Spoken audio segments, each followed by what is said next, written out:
viral. Menkumham Mahfud MD ungkap borok industri hukum Indonesia. HRS pun jadi korban vonis pesanan rezim gila. Hukum industri itu ya hukum, kita kuliah dulu. Di S1 ada hukum perindustrian, itu kan hukum tentang industri, bagaimana industri dilaksanakan. Tapi seringkali di Indonesia itu hukum menjadi industri itu sendiri. Tahu hukum menjadi industri itu sendiri? Hukum dibuat sedemikian rupa agar orang yang benar menjadi salah, yang salah menjadi benar. Yang punya kesalahan disembunyikan pakai pasal ini. Yang sudah punya kesalahan ada bukti ini, dibuang buktinya, dimunculkan ini. Sehingga kalau saya hakim misalnya, ketika saya menjadi hakim itu dulu begini, sering mengatakan begini, karena hukum itu bisa diindustrikan. Hukum itu bisa diolah sedemikian rupa, bisa menjadi industri hukum, bukan hukum industri. Maka kalau ada orang berperkara kepada saya, seketika itu juga saya bisa mengatakan, kalau Anda mau menang, saya tahu pasalnya, saya tahu undang-undangnya. Tapi kalau Anda mau salah, saya tahu juga pasalnya, saya tahu undang-undangnya untuk menyatakan Anda salah. Saya tahu pasalnya dan undang-undangnya untuk menyatakan Anda benar. Tinggal saya memilih. Nah, disitulah pilihan-pilihan itulah moral. Kalau cuma pinter dalam ilmu hukum tuh gampang kok. Siapa? Kesini. Pak, saya mau ini. Wah, bisa menang kamu. Ini pasalnya. Kalau saya bisa menangkan kamu, saya pakai undang-undang nomor sekian. Tapi kalau saya pakai undang-undang pasar modal, bebas kamu. Tapi kalau saya pakai undang-undang pencucian uang, masuk penjara kamu. Tinggal kamu mau bayar berapa dengan saya. Itu industri hukum. Menimbang bahwa berdasarkan pertimbangan-pertimbangan tersebut di atas, maka Hemat Majelis Hakim, penyusunan dakwaan penuntut umum telah memenuhi ketentuan pasal 143 ayat 2 KUHP. Menimbang bahwa berdasarkan pertimbangan tersebut yang dikemukakan terdakwa dan penasihat hukum terdakwa tidak beralasan hukum, karena surat dakwaan penuntut umum sudah disusun berdasarkan ketentuan pasal 143 ayat 2 KUHP. Karena itu keberatan atau eksepsi yang diajukan terdakwa dan penasihat hukum terdakwa dinyatakan tidak dapat diterima. Menimbang bahwa karena eksepsi yang diajukan terdakwa dan penasihat hukum terdakwa dinyatakan tidak dapat diterima, maka Pengadilan Negeri Jakarta Timur berwenang mengadili perkara ini. Selanjutnya pemeriksaan perkara tetap dilanjutkan. Sebenarnya kita udah duga dan nggak masalah, kita akan lanjut terus. Kita di sini berusaha, berjuang, kita nggak peduli dengan hasilnya, karena kemenangan adalah ketika kita tetap dalam kebenaran itu sendiri. Itu aja. Oke, kalau iya, iya, ya kita siapkan untuk pertanyaan-pertanyaan nanti. Ya. Sudah. Nggak apa-apa, biarkan nanti mereka ini, kita akan ini. Oke, kalau melihat daftar saksi yang dihadirkan, nanti kira-kira saksi siapa saja dan dari mana saja yang akan dihadirkan oleh pihak terdakwa? Saksinya ya fakta yang hadir di sana waktu itu. Sidang pembubaran Ormas FPI ataupun tentang sidang pelanggaran anggota atau simpatisan FPI di masa lalu.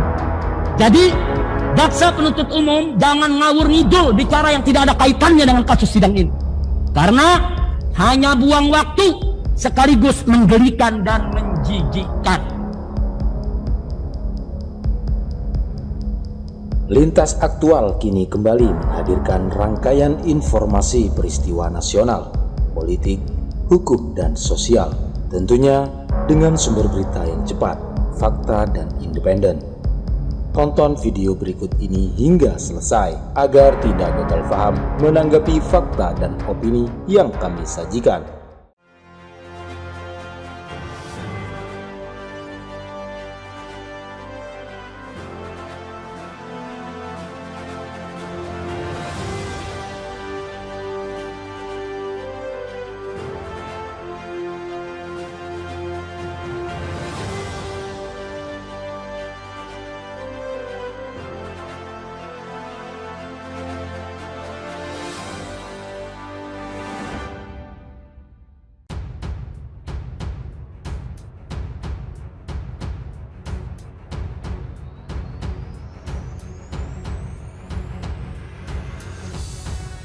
Aziz Yanuar ikhlas eksepsi Habib Rizik Syihab ditolak hakim. Bahwa jaksa penuntut umum sangat lucu. Kok kesalahan oknum anggota FPI ditimpahkan kepada organisasi FPI? Apa boleh kesalahan oknum jaksa seperti Pinangki yang korupsi lalu ditimpahkan kepada semua jaksa? Seperti kepada jaksa penuntut umum yang hadir dalam sidang saat ini, atau ditimpahkan kepada institusi kejaksaan? Tentu tidak boleh. Oknum jaksa yang salah, ya dia yang dihukum. Institusi kejaksaan tidak boleh untuk disalahkan. Nah, jadi harap jaksa penuntut umum memakai akal sehat di dalam membuat dakwahan, jangan ngawur ngidul. Pengacara Habib Rizik Syihab, Aziz Yanuar, sudah memprediksi keputusan hakim yang akan menolak nota keberatan atau eksepsi dalam perkara hasil swab Rumah Sakit Umi Bogor. Sebab dia berkaca pada hasil perkara sebelumnya.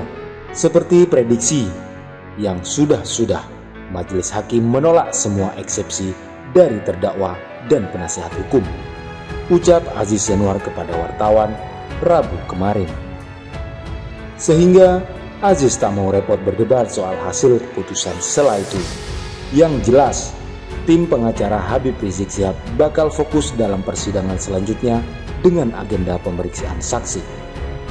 Di sisi lain, Aziz juga berkoordinasi dengan jaksa penuntut umum perihal data nama-nama saksi yang bakal akan dihadirkan. Sebab hal itu menjadi penting bagi tim pengacara untuk menghadapi persidangan selanjutnya. Sejauh ini, baru nama-nama saksi dalam perkara kerumunan dan pelanggaran protokol kesehatan, Petamburan, dan Megabendung yang sudah dikantongi.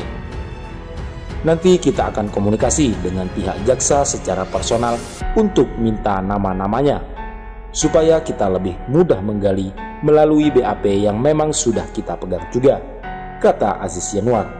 Sekedar informasi, Majelis Hakim Pengadilan Negeri Jakarta Timur menolak nota keberatan atau eksepsi di seluruh perkara yang melibatkan Habib Rizik Syihab, sehingga persidangan akan dilanjutkan ke tahap pemeriksaan saksi.